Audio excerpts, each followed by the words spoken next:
எனக்கென வந்த தேவதையே சரிபாதி நீ அல்லவா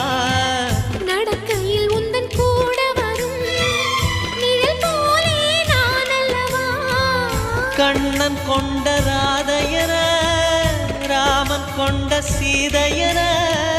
மடி சேர்ந்த பூரதமே மனதில் வீசும் மாருதமே நன்றி சொல்ல உனக்கு வார்த்தை இல்லை எனக்கு நான் தான் மயங்குறேன்